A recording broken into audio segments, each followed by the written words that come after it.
В магазине продается нестерилизованная марля в рулонах. Отрезаем кусок от рулона. Складываем его в 4 слоя.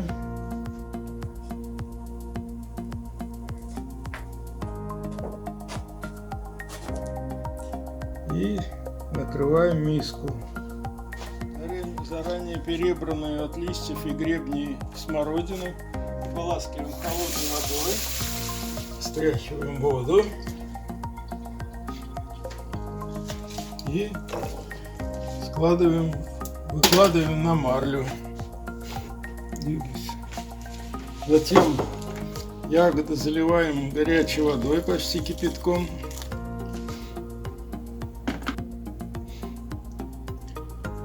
Марлю складываем в мешочек.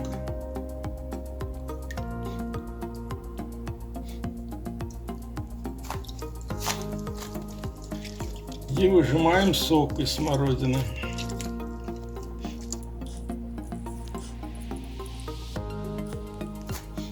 Мешочек вместе с отжимками выкидываем, потому что один раз только используем.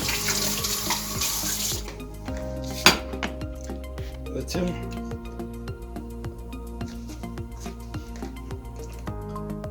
ставим кастрюлю на плиту, вливаем кипятка, чтобы долго не ждать кипячения.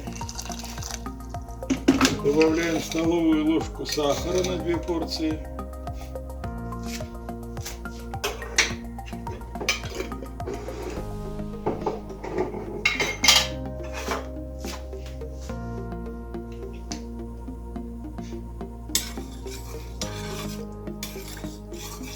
Сахар размешиваем, чтобы быстрее растворился.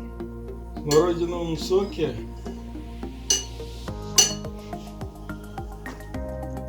одну столовую ложку из верха растворяем крахмала.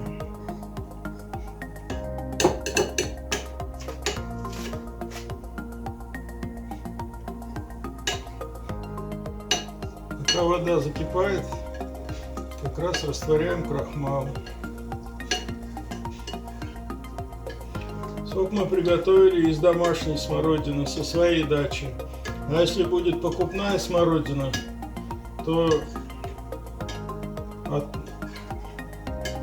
воду, которой заливаем смородину, первую надо слить, потому что покупная смородина крупная, с использованием всяких гербицидов при выращивании используют, поэтому лучше слить первую воду.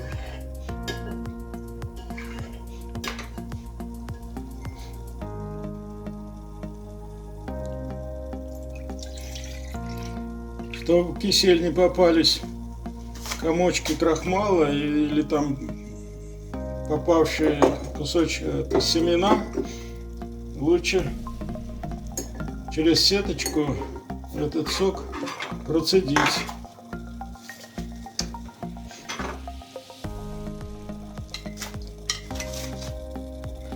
И вливаем в кипяток растворенный в соке крахмал и помешиваем до загустения. Кисель у нас загустел, отключаем конфорку и еще немножко доводим до полного загустения. Готовый кисель разливаем.